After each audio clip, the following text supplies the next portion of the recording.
Hi hello friends, welcome back to my channel. Friends, ನೀವು ನೋಡ್ತಾ ಇದ್ದೀರಾ Kavita's Kannada recipe channel. Friends, ಸ್ಕೂಲಿಂದ ಮಕ್ಕಳು ಬಂದ ತಕ್ಷಣ ಸ್ನ್ಯಾಕ್ಸ್ ಬೇಕಂತ ಕೇಳ್ತಾ ಇರ್ತಾರೆ. ಸೊ ಯಾವಾಗಲೂ ಮಾಡುವಂಥ ಸ್ನ್ಯಾಕ್ಸ್ಗಿಂತ ಈ ರೀತಿ ಒಂದ್ಸರಿ ಡಿಫ್ರೆಂಟ್ ಆಗಿ ಟ್ರೈ ಮಾಡಿ ನೋಡಿ, ತುಂಬಾ ಟೇಸ್ಟಿಯಾಗಿರುತ್ತೆ.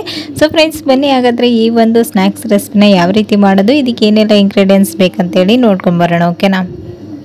ಈ ಒಂದು ಸ್ನ್ಯಾಕ್ಸನ್ನು ಮಾಡೋದಕ್ಕೆ ಮೊದಲೇದಾಗಿ ನಾನು ಒಂದು ಮಿಕ್ಸಿಂಗ್ ಬೌಲ್ಗೆ 1 ಕಪ್ನಷ್ಟು ಮೈದಾ ಹಿಟ್ಟನ್ನು ಸೇರಿಸ್ಕೊಳ್ತಾ ಇದ್ದೀನಿ. ನೀವು ಜಾಸ್ತಿ ಕ್ವಾಂಟಿಟಿಯಲ್ಲಿ ಮಾಡೋದಾದರೆ ನಾನು ಹೇಳುವಂಥ ಎಲ್ಲ ಇಂಗ್ರೀಡಿಯೆಂಟ್ಸ್ನ ಇನ್ನು ಸ್ವಲ್ಪ ಜಾಸ್ತಿನ ತೊಗೊಳ್ಳಿ. ಸೊ ಇಲ್ಲಿ ನಾನು 1 ಕಪ್ನಷ್ಟು ಮೈದಾ ಹಿಟ್ಟನ್ನು ಸೇರಿಸ್ಕೊಂಡ ನಂತರ ಅದಕ್ಕೆ ನಾನಿಲ್ಲಿ ಒಂದು ಅರ್ಧ ಟೇಬಲ್ ಸ್ಪೂನಷ್ಟು ಅಜ್ವೈನನ್ನು ಈ ರೀತಿ ಕೈಯಿಂದ ಕ್ರಷ್ ಮಾಡಿ ಸೇರಿಸ್ಕೊಳ್ತಾ ಇದ್ದೀನಿ. ನಂತರ ಒಂದು ಸ್ವಲ್ಪ ಸಾಲ್ಟ್ ಆಗೇ 1-2 ಟೇಬಲ್ ಸ್ಪೂನಷ್ಟು ಎಣ್ಣೆನ ಹಾಕಿ ನೀಟಾಗಿ ಐಲೆಲ್ಲನೂ ಹಿಟ್ಟಲ್ಲಿ ಮಿಕ್ಸ್ ಆಗುವಾಗೆ ನೀಟಾಗಿ ಈ ರೀತಿ ಮಿಕ್ಸ್ ಮಾಡ್ಕೊಳ್ಳಿ.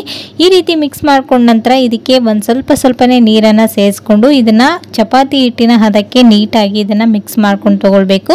ಸೊ ಹಿಟ್ಟನ್ನು ನಾದುವಾಗ ಜಾಸ್ತಿ ಗಟ್ಟಿಯಾಗಿ ನಾದ್ಕೊಳ್ಳೋದಕ್ಕೆ ಹೋಗಬೇಡಿ. ಈ ಒಂದು ಸ್ನ್ಯಾಕ್ಸ್ ತುಂಬಾ ಹಾರ್ಡ್ ಆದರೆ ಅಷ್ಟೊಂದು ಟೇಸ್ಟಿಯಾಗಿರೋದಿಲ್ಲ. ಸೊ ಹಾಗಾಗಿ ನೀವು ಒಂದು ಸ್ವಲ್ಪ ಸಾಫ್ಟಾಗಿಯೇ ಕಲಿಸ್ಕೊಳ್ಳಿ. ಆವಾಗ ಈ ಒಂದು ಸ್ನ್ಯಾಕ್ಸ್ ತುಂಬಾ ಕ್ರಿಸ್ಪಿಯಾಗಿಯೂ ಕೂಡ ಬರುತ್ತೆ. ಇವಾಗ ಹಿಟ್ಟಿನ ಮೇಲ್ಗಡೆ 1 ಟೇಬಲ್ ಸ್ಪೂನಷ್ಟು ಆಯಿಲನ್ನು ಹಾಕಿ ಇದನ್ನು 1-2 ಮಿನಿಟ್ಸ್ವರೆಗೂ ರೆಸ್ಟ್ ಮಾಡಲು ಬಿಡೋಣ. ಅಷ್ಟರಲ್ಲಿ ನಾವು ಇದಕ್ಕೆ ಬೇಕಾದಂಥ ಸ್ಟಫಿಂಗ್ನ ರೆಡಿ ಮಾಡ್ಕೊಳ್ಳೋಣ. ಇಲ್ಲಿ ನೋಡ್ತಾ ಇದ್ರೆ ನಾನೊಂದು ಪ್ಯಾನನ್ನು ಬಿಸಿ ಮಾಡೋದಕ್ಕೆ ಇಟ್ಟಿದ್ದೀನಿ. ಈ ಪ್ಯಾನ್ ಬಿಸಿ ಆದ ನಂತರ ಇದರಲ್ಲಿ 1 ಟೇಬಲ್ ಸ್ಪೂನಷ್ಟು ಎಣ್ಣೆನ ಹಾಕ್ಕೊಂಡಿದ್ದೀನಿ. ಎಣ್ಣೆ ಕಾದ ನಂತರ ಸಾಸಿವೆ, ಜೀರಿಗೆ, ಕರಿಬೇವನ್ನು ಹಾಕಿ ನೀಟಾಗಿ ಫ್ರೈ ಮಾಡ್ಕೊಳ್ಳಿ. ನಂತರ 1 ಈರುಳ್ಳಿನ ಈ ರೀತಿ ಚಿಕ್ಕ ಚಿಕ್ಕ ಪೀಸ್ಗಳಾಗಿ ಕಟ್ ಮಾಡಿ ಸೇರಿಸ್ಕೊಂಡಿದ್ದೀನಿ. ಹಾಗೆ ಖಾರಕ್ಕೆ ಎಷ್ಟು ಬೇಕಷ್ಟು ನೋಡಿಕೊಂಡು ಹಸಿಮೆಣಸಿನಕಾಯಿನೂ ಕೂಡ ಹಾಕ್ಕೊಂಡಿದ್ದೀನಿ. ಇವೆಲ್ಲವೂ ಹಸಿ ವಾಸನೆ ಹೋಗೋವರೆಗೂ ನೀಟಾಗಿ ಫ್ರೈ ಮಾಡ್ಕೊಂಡ ನಂತರ ಇದಕ್ಕೆ 1 ಟೇಬಲ್ ಸ್ಪೂನಷ್ಟು ಅಚ್ಚಕಾರದ ಪುಡಿ, ಅರ್ಧ ಟೇಬಲ್ ಸ್ಪೂನಷ್ಟು ಅರಿಶಿನ ಪುಡಿ, ಒಂದು ಅರ್ಧ ಟೇಬಲ್ ಸ್ಪೂನಷ್ಟು ಗರಂ ಮಸಾಲ, 1 ಟೇಬಲ್ ಸ್ಪೂನಷ್ಟು ಧನಿಯಾ ಪುಡಿ, ಹಾಗೆಯೇ ರುಚಿಗೆ ತಕ್ಕಷ್ಟು ಉಪ್ಪು ಇಷ್ಟನ್ನು ಹಾಕಿ ಚೆನ್ನಾಗಿ ಒಂದ್ಸಲ ಅರಿಶಿಣದಲ್ಲಿರುವಂಥ ಹಸಿ ವಾಸನೆ ಹೋಗೋವರೆಗೂ ನೀಟಾಗಿ ಇದನ್ನು ಫ್ರೈ ಮಾಡ್ಕೊಂಡು ತಗೊಳ್ಳಿ. ಈ ರೀತಿ ಸ್ವಲ್ಪ ಡ್ರೈ ಆದ ನಂತರ ಇದಕ್ಕೆ ಮೊದಲಿಗೆ ಬೇಯಿಸಿಟ್ಕೊಂಡಿರುವಂಥ 2 ಆಲೂಗಡ್ಡೆನ ನಾನು ಈ ರೀತಿ ಸ್ಮ್ಯಾಶ್ ಮಾಡಿ ಸೇರಿಸ್ಕೊಳ್ತಾ ಇದ್ದೀನಿ. ಈ ಒಂದು ಸ್ಟಫಿಂಗ್ ರೆಡಿಯಾಗಿದೆ. ಸೊ ನಾವು ಇವತ್ತು ಮಾಡ್ತಾ ಇರೋದು ಪದರ್ ಪಾಕೆಟ್ ಸಮೋಸ ರೆಸಿಪಿ. ಯಾವಾಗಲೂ ಮಾಡುವಂಥ ಸಮೋಸಗಿಂತ ಈ ರೀತಿ ಒಂದ್ಸರಿ ಮಾಡಿ ನೋಡಿ, ಪಫ್ ಥರ ಇರುತ್ತೆ, ತುಂಬಾ ಟೇಸ್ಟಿಯಾಗಿರುತ್ತೆ. ಸೊ ನೋಡ್ತಾ ಇರ್ಬೋದು, ಇವಾಗ ಆಲೂ ಸ್ಟಫಿಂಗ್ ಕೂಡ ರೆಡಿಯಾಗಿದೆ. ಇವಾಗ ಈ ಆಲೂಗಡ್ಡೆನ ಹಾಕ್ಕೊಂಡು ಇನ್ನು ಸ್ವಲ್ಪ ಉಪ್ಪು ಖಾರನ ಟೇಸ್ಟ್ ಮಾಡಿ ಇವಾಗನೇ ಬ್ಯಾಲೆನ್ಸ್ ಮಾಡ್ಕೊಳ್ಳಿ. ಸೊ ಲಾಸ್ಟಲ್ಲಿ ಇದಕ್ಕೆ ಒಂದು ಸ್ವಲ್ಪ ಕೊತ್ತಂಬರಿ ಸೊಪ್ಪು ಹಾಗೇನೆ ಒಂದು ಸ್ವಲ್ಪ ನಿಂಬೆ ಹಣ್ಣಿನ ರಸನ ಹಾಕಿ ಮಿಕ್ಸ್ ಮಾಡಿಕೊಂಡು ಈ ಸ್ಟಫಿಂಗ್ ತಣ್ಣಗಾಗಲು ಬಿಡೋಣ. ಸ್ಟಫಿಂಗ್ ರೆಡಿ ಆಗೋಷ್ಟರಲ್ಲಿ ನಾವು ಈ ಒಂದು ಪಫ್ ಸಮೋಸ ಶೀಟ್ಗಳನ್ನು ರೆಡಿ ಮಾಡ್ಕೊಳ್ಳೋಣ. ಇದು ಪಫ್ ಥರ ಬರಬೇಕಲ್ವಾ, ಪದರಾಗಿ. ಸೊ ಹಾಗಾಗಿ ಅದರ ನಡುವೆ ಹಚ್ಚುವಂತಹ ಸರಿನ ರೆಡಿ ಮಾಡ್ಕೊಳ್ತಾ ಇದ್ದೀನಿ. ಇದಕ್ಕೆ 1 ಟೇಬಲ್ ಸ್ಪೂನಷ್ಟು ಹಿಟ್ಟು, ಒಂದು ಅರ್ಧ ಟೇಬಲ್ ಸ್ಪೂನಷ್ಟು ಎಣ್ಣೆನ ಹಾಕಿ ಮಿಕ್ಸ್ ಮಾಡಿಕೊಂಡು ಪಕ್ಕಕ್ಕೆ ಇಟ್ಕೊಳ್ಳಿ. ಸೊ ಇವಾಗ ಹಿಟ್ಟನ್ನು ಇನ್ನೊಂದ್ಸರಿ ಚೆನ್ನಾಗಿ ನಾದ್ಕೊಂಡು ಒಂದೇ ಶೇಪ್ಗೆ ಚಪಾತಿ ಎಲ್ಲನೂ ಲಟ್ಟಿಸ್ಕೊಳ್ಬೇಕಲ್ವ ಮೊದಲೇದಾಗಿ. ಸೊ ಹಾಗಾಗಿ ಎಲ್ಲ ಉರುಳಿಗಳನ್ನು ಒಂದೇ ಸೈಜ್ಗೆ ಇಲ್ಲಿ ಕಟ್ ಮಾಡಿ ತೊಗೊಂಡಿದ್ದೀನಿ. ಇವಾಗ ಇವೆಲ್ಲವನ್ನು ನಾವು ಚಪಾತಿ ಯಾವ ರೀತಿ ಮಾಡ್ಕೊಳ್ತೀವಲ್ವ ಅದಕ್ಕಿಂತ ಒಂದು ಸ್ವಲ್ಪ ತೆಳುವಾಗಿ ಈ ಒಂದು ಶೀಟ್ಗಳನ್ನು ಚಪಾತಿ ಥರ ರೆಡಿ ಮಾಡ್ಕೊಂಡು ತೊಗೊಳ್ಳಿ. ಸೊ ನೋಡ್ತಾ ಇರ್ಬೋದು ವಿಡಿಯೋದಲ್ಲಿ ನಾನು ತೋರಿಸ್ತಾ ಇದ್ದೀನಿ ನೋಡಿ, ಈ ರೀತಿಯಾಗಿ ಈ ಒಂದು ಚಪಾತಿಗಳನ್ನು ರೆಡಿ ಮಾಡಿಕೊಂಡು ಒಂದು ಪ್ಲೇಟ್ಗೆ ಹಾಕಿ ತೆಗೆದಿಟ್ಕೊಳ್ಳಿ.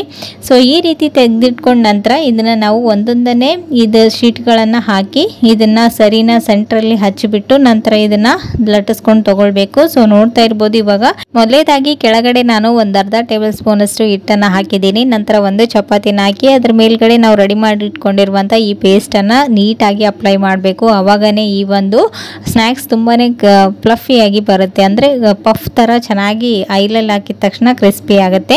ಸೊ ಇಲ್ಲಿ ನೋಡ್ತಾ ಇದ್ರೆ ಇದನ್ನು ಹಾಕಿ ನಂತರ ಇದ್ರ ಮೇಲ್ಗಡೆ ಮತ್ತೆ ಒಂದು ಚಪಾತಿನ ಹಾಕಿ ಇದೇ ಥರ ನಾವು ಮಾಡಿಟ್ಕೊಂಡಿರುವಂಥ 7 ಚಪಾತಿನ ಹಾಕಿ ಇವಾಗ ಈ ರೀತಿ ಸೆಟ್ ಮಾಡ್ಕೊಂಡಿದ್ದೀನಿ. ನಂತರ ಇದನ್ನು ಲಟ್ಟಿಸ್ಕೊಂಡು ತೊಗೊಳ್ಬೇಕು. ಈ ರೀತಿ ಲಟ್ಟಿಸ್ಕೊಳ್ಳೋದ್ರಿಂದ ನಾವು ಹಚ್ಚಿರುವಂಥದ್ದು ಪೇಸ್ಟ್ ಇದೆ ಅಲ್ವಾ, ಅದೆಲ್ಲನೂ ನೀಟಾಗಿ ಎಲ್ಲ ಕಡೆನೂ ಹೊಂದ್ಕೊಳ್ಳುತ್ತೆ.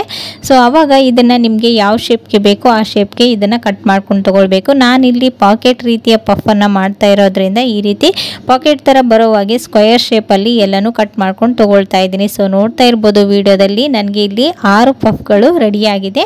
ಸೊ ಇವಾಗ ಇದರ ಸೆಂಟ್ರಲ್ಲಿ ನಾವು ಮೊದಲಿಗೆ ರೆಡಿ ಮಾಡಿ ಇಟ್ಕೊಂಡಿರುವಂತಹ ಈ ಆಲೂ ಸ್ಟಫಿಂಗ್ನ ಇಟ್ಟು ಇದನ್ನು ನಾನು ವಿಡಿಯೋದಲ್ಲಿ ತೋರಿಸಿದಾಗೇ ನೀವು ನೀಟಾಗಿ ಇದನ್ನು ಕ್ಲೋಸ್ ಮಾಡ್ಕೊಂಡು ತೊಗೊಳ್ಬೇಕು. ಈ ರೀತಿ ಯಾವಾಗಲೂ ಮಾಡುವಂತಹ ಸ್ನ್ಯಾಕ್ಸ್ಗಿಂತ ಇದು ಡಿಫ್ರೆಂಟ್ ಆಗಿ ಕಾಣಿಸುತ್ತೆ ಅಷ್ಟೇ. ನಿಮ್ಗೆ ಯಾವ ಶೇಪ್ಗೆ ಬೇಕೋ ಆ ಶೇಪ್ಗೆ ಮಾಡ್ಕೊಳ್ಬೋದು. ಸೊ ನೋಡ್ತಾ ಇದ್ದೀರಲ್ವ ವಿಡಿಯೋದಲ್ಲಿ ಕೊನೆ ಎಡ್ಜಸ್ಗೆ ಒಂದು ಸ್ವಲ್ಪ ನೀರನ್ನು ಅಪ್ಲೈ ಮಾಡಿಬಿಟ್ಟು ಈ ರೀತಿ ಫೋಲ್ಡ್ ಮಾಡ್ಕೊಳ್ಳೋದಷ್ಟೇ. ಇದನ್ನು ನೀಟಾಗಿ ಕ್ಲೋಸ್ ಮಾಡ್ಕೊಳ್ಳೋದ್ರಿಂದ ಎಣ್ಣೆಲಿ ಹಾಕಿದ ತಕ್ಷಣ ಸ್ಟಫಿಂಗ್ ಔಟ್ಸೈಡ್ ಬರೋದಿಲ್ಲ ಅಂತೇಳಿ ಅಷ್ಟೇ. ಸೊ ಇವಾಗ ನೋಡ್ತಾ ಇದ್ರೆ ಇದೇ ರೀತಿನೇ ಎಲ್ಲ ಸಮೋಸಗಳನ್ನು ರೆಡಿ ಮಾಡಿಕೊಂಡು ಒಂದು ಪ್ಲೇಟಲ್ಲಿ ತೆಗೆದಿಟ್ಕೊಳ್ಳೋಣ. ಆ ಕಡೆ ಎಣ್ಣೆ ಕೂಡ ಕಾಯೋದಕ್ಕೆ ಇಟ್ಟಿದ್ದೀನಿ. ಎಣ್ಣೆ ಕಾದ ನಂತರ ಇದನ್ನು ಸ್ಟವ್ನ ಲೋ ಫ್ಲೇಮಲ್ಲಿ ಇಟ್ಟೆ ಫ್ರೈ ಮಾಡ್ಕೊಳ್ಬೇಕು.